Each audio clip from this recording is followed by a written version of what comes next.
Si je vous dis ayahuasca, LSD, psilocybine, il s'agit de la grande famille des psychédéliques. Autrement dit, des stupéfiants interdits en France et qui pourtant suscitent un intérêt grandissant chez les psychiatres et les chercheurs. Pourquoi ? C'est ce que Vincent Verroust, ethnobiologiste et président fondateur de la Société psychédélique française, va nous expliquer. Ouh. Monsieur Vincent, bon, merci Vincent de venir ici. Alors déjà, c'est quoi des psychédéliques ? Les psychédéliques sont des substances chimiques issues du monde vivant ou de la chimie qui agissent sur le cerveau et qui, en fonction des doses, provoquent des effets sur le psychisme, tels que des phénomènes hallucinatoires, la distorsion des modalités sensorielles, la libération de souvenirs enfouis, la libération d'émotions et parfois des expériences de type mystique ou spirituel. On n'a jamais observé de comportement compulsif d'auto-administration, ni chez l'homme, ni chez l'animal. Les psychédéliques seraient donc des stupéfiants sans dépendance. Et cela s'explique. Pour schématiser, une drogue qui rend addict, comme le tabac, la cocaïne, l'héroïne, stimule dans notre cerveau les récepteurs de la dopamine et le fameux circuit de la récompense. On prend sa dose et quand on est en manque, on recommence sans pouvoir s'arrêter durablement. Concernant les psychédéliques, ce sont d'autres récepteurs qui sont impactés, comme ceux de la sérotonine. La dopamine n'entre pas en jeu.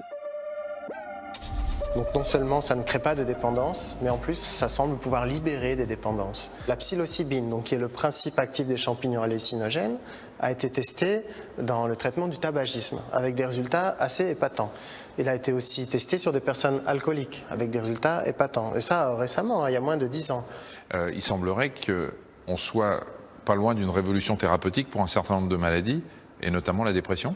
Absolument, mais ce n'est pas non plus une surprise parce que des recherches ont été menées depuis longtemps, depuis plus d'un siècle en fait. En tout cas, une vingtaine de personnes qui souffraient de dépression résistante, c'est-à-dire pour lesquelles les médicaments conventionnels n'arrivaient pas à soulager la dépression. En une prise, tous ont vu les symptômes de la dépression fortement chuter. Et la dernière étude, il y a un groupe qui a pris un antidépresseur couramment prescrit et un autre groupe qui a reçu 2 doses de psilocybine et l'effet antidépresseur a été immédiat, beaucoup mieux toléré, avec beaucoup moins d'effets secondaires néfastes. Donc il a fait au moins aussi bien que l'antidépresseur classique. Est-ce que dans la famille de psychédéliques existe plusieurs substances actives ? Chacune traite une maladie particulière ou c'est juste une molécule pour tout ? Oui, en fait, ce qu'on appelle les psychédéliques classiques partagent un même mode d'action dans le cerveau, donc une expérience relativement comparable. On parle d'une efficacité transdiagnostique. On a parlé de la dépression. Anxiété. Anxiété, bien sûr. Anxiété associée au diagnostic de cancer, où il y a eu des essais cliniques qui ont été absolument stupéfiants, si j'ose dire, dans leur efficacité. Les troubles obsessionnels compulsifs, l'anorexie mentale. Et ce n'est pas tout, car les bienfaits des psychédéliques sont si puissants sur le plan cérébral qu'ils pourraient ouvrir une porte vers de tout nouveaux traitements contre les maladies neurodégénératives. Avec l'âge, et notamment dans les maladies neurodégénératives comme l'Alzheimer, il y a des déconnexions des neurones entre eux. Là, avec la psilocybine, des champignons hallucinogènes, on a remarqué que les neurones se reconnectaient, c'est-à-dire qu'on réactivait cette neuroplasticité. Là aussi, si on arrive à faire reconnecter des neurones chez les malades d'Alzheimer... Et ça aide aussi pour la mémoire. Et aussi pour la mémoire, c'est aussi révolutionnaire. Et non seulement on peut parler de neuroplasticité, mais aussi de neurogénèse qui a été observée in vitro. Donc, ça veut dire que des nouveaux neurones vont pousser. Oui, et c'est pourquoi une équipe des Pays-Bas va proposer un traitement expérimental aux personnes qui souffrent de la maladie de Parkinson, qui est une maladie neurodégénérative aussi, donc pour voir à quel point ça améliore leur qualité de vie, et notamment les symptômes dépressifs et anxieux, mais aussi tester si ça n'a pas un effet sur les troubles somatiques. Mais ça c'est incroyable, ça devrait être quand même au moins prescrit par le médecin. Est-ce qu'on peut dire que c'est peut-être le médicament du futur ? C'est très certainement des médicaments du futur, mais des médicaments d'un nouveau type. Si les psychédéliques sont encore considérés comme des stupéfiants, c'est parce que la France a signé en 1971 une convention internationale réglementant les drogues sans distinction. Mais il semblerait que certaines substances aient été glissées là un peu trop vite. Eh bien, figurez-vous que le Conseil constitutionnel vient justement de définir ce que c'est qu'un stupéfiant. Donc ce qui justifie le classement d'une molécule ou d'une plante sur une liste, c'est le fait qu'elle provoque une pharmacodépendance et le fait qu'elle provoque des problèmes de santé. Or là, il semblerait que les substances psychédéliques figurent par erreur sur la liste des stupéfiants. Donc ce serait effectivement une bonne chose qu'il y ait une réforme de la politique publique en France en matière de drogue. Si ça marche aussi bien que ça, est-ce que ça veut dire que la Haute Autorité de Santé, toutes les autorités de santé en France qui doivent autoriser des médicaments, travaillent dessus? Est-ce que des laboratoires travaillent dessus? La plupart des avancées se font aux États-Unis, en Angleterre, en Suisse, en République tchèque, en Allemagne. En France, aucune administration sur l'humain n'a encore commencé, mais c'est prévu. C'est quoi les délais pour imaginer qu'on puisse avoir des traitements en France? C'est très difficile de vous répondre, mais on peut espérer que les premiers essais cliniques démarrent d'ici quelques mois ou 1 an maximum. Merci beaucoup, Merci Vincent. beaucoup. Et on va voir maintenant que Mathias et sa maman ont vu leur vie complètement bouleversée, positivement, par la prise de psychédéliques.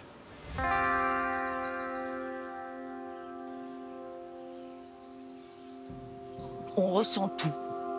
Tous les sens sont exacerbés et on ressent quelque chose une plénitude, une paix et beaucoup d'empathie. De nouveaux filtres pour regarder le monde. Une révolution dans sa géographie cérébrale. Corinne décrit ainsi les effets des champignons psychédéliques sur sa maladie mentale, la bipolarité.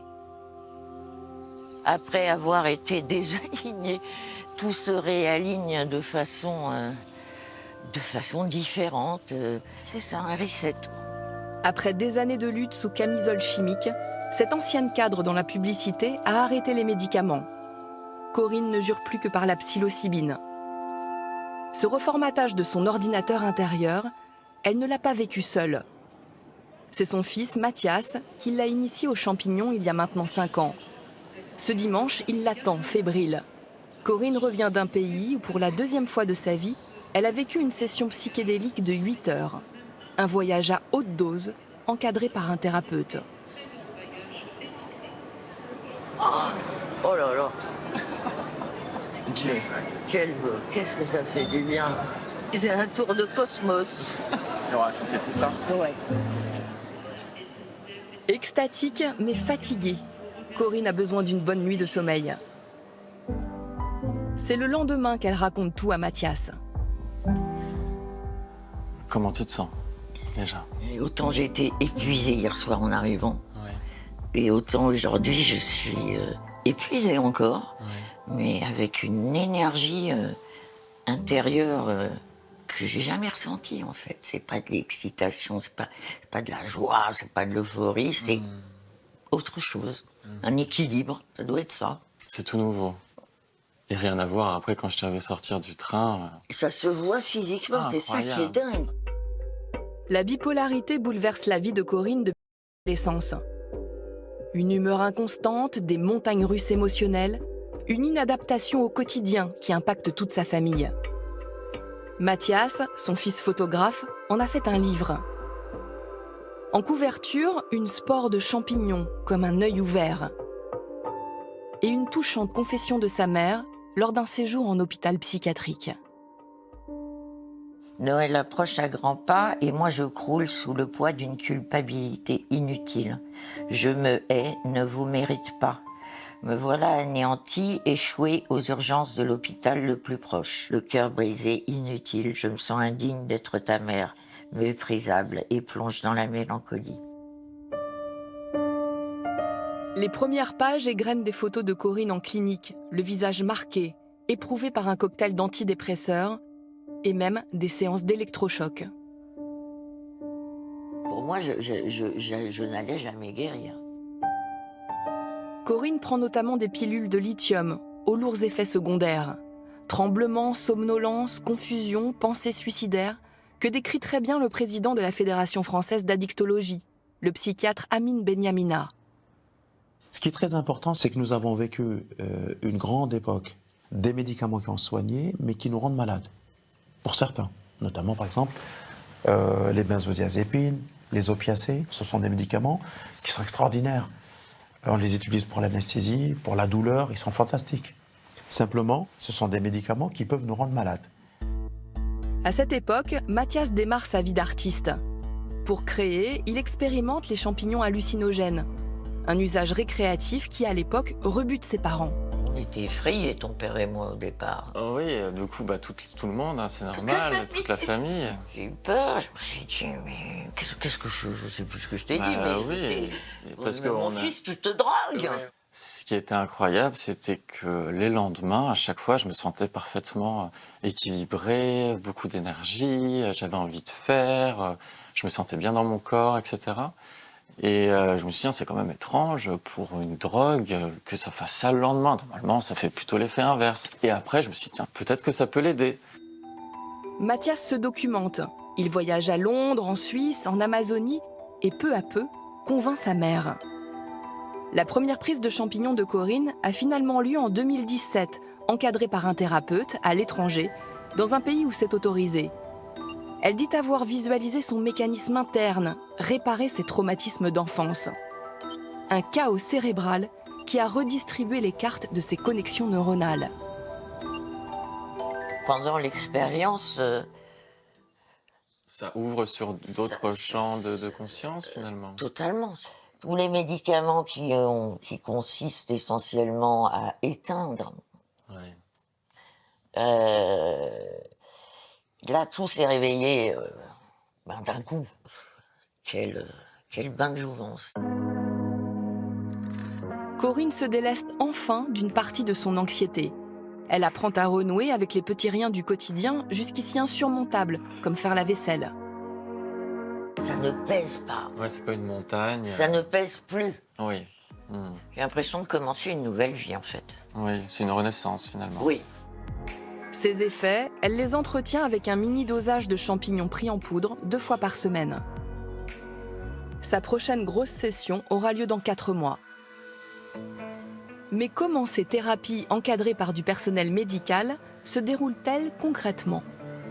Nous sommes allés chercher la réponse en Suisse, où ces protocoles sont légaux depuis 2014.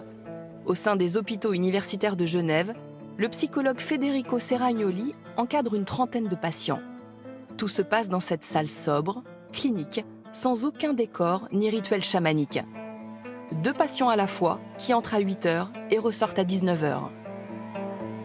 Les choses importantes, du coup, c'est que le patient soit allongé et de manière vraiment à relâcher, à relaxer son corps lors de l'expérience. Et puis qu'on puisse lui permettre, du coup, d'entendre de la musique. C'est une salle aussi très lumineuse qui donne sur un jardin avec des arbres magnifiques. L'idée, c'est vraiment de proposer un cadre très calme et susceptible d'amener une relaxation chez le patient. Ici, les champignons se prennent sous forme de gélules synthétisées. Si le suivi est pris en charge, le produit est payant, 50 € la pilule, et il en faut 5 par session. La psilocybine étant considérée comme stupéfiant et non comme médicament, quelques précautions restent de rigueur. Ils doivent être protégés, donc à la porte, déjà, il faut une clé, et là, il faut encore une clé. Ça doit être au frais. Laura travaille dans l'intelligence artificielle. Elle en est à sa 4e session. La dernière, c'était il y a 3 semaines. Pour être acceptée par l'Office fédéral de la santé publique suisse, cette mère de 3 enfants a déposé un dossier justifiant d'une dépression chronique et résistante. Elle souffrait notamment de comportements alimentaires compulsifs et d'agoraphobie. J'ai fait 30 ans de thérapie, à peu près, et je pense une trentaine de thérapies, vraiment de différentes sortes. J'ai eu pris des médicaments, des antidépresseurs à un moment, mais ça ne me réglait pas le problème en fait. Avant sa première prise de champignons, Laura s'est préparée pendant 4 mois lors d'entretiens avec Federico Seragnoli.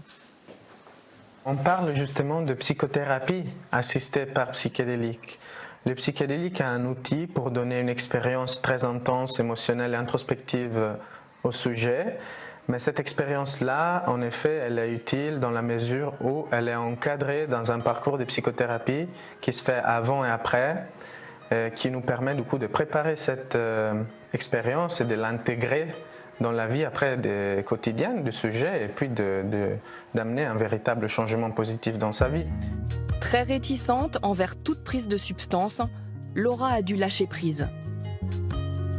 Avec le recul, ces temps de préparation ont été primordiaux parce qu'au moment où vous prenez la substance, il y a beaucoup d'angoisses qui peuvent monter et en tout cas chez moi il y a eu plein d'angoisses de type si ça marche pas, de type oh, mais est-ce que je sais pas peut-être mon cœur va exploser et là pouvoir se référer aux séances de thérapie en disant ok ça va se passer, c'est normal que ça se passe, ok peut-être physiologiquement je vais avoir ces symptômes, c'est ok respire, enfin voilà tout ça était vraiment primordial pour moi. Elle aussi parle d'un bouleversement. J'ai eu des strates d'effets tout d'un coup, cette impression de pouvoir respirer pour la première fois de ma vie, où vraiment j'étais waouh, c'est ça que ça fait de respirer. Et mon cerveau qui me disait mais ça va pas durer. Ok, 1 jour, 3 jours, au bout de 4 jours, la molécule elle peut plus marcher. Bon, peut-être qu'elle marche encore 1 semaine, au bout de 2 semaines, jamais. Au bout de 3 semaines, enfin j'étais vraiment genre mais ça revient pas, c'est tellement bizarre. Ça peut pas être si simple. Je veux dire, si c'était aussi simple que ça saurait. Enfin, c'est pas possible. Et pourtant, c'est grâce aux champignons que Laura vit depuis maintenant 6 mois sans la dépression, et non plus malgré elle. Alors pourquoi, en France, ne faisons-nous pas comme nos voisins? La France est très en retard. La Grande-Bretagne a 15 ans d'avance. La Suisse, l'Allemagne. En France, alors que c'est un grand pays de sciences et de médecine, on est congelé dans une position d'attentisme et de prudence. Mais si on ne le fait pas, c'est un rendez-vous avec l'histoire de la science qui sera manqué. Un rendez-vous qui concerne carrément le monde entier, puisqu'on estime que la dépression touche 300 millions de personnes.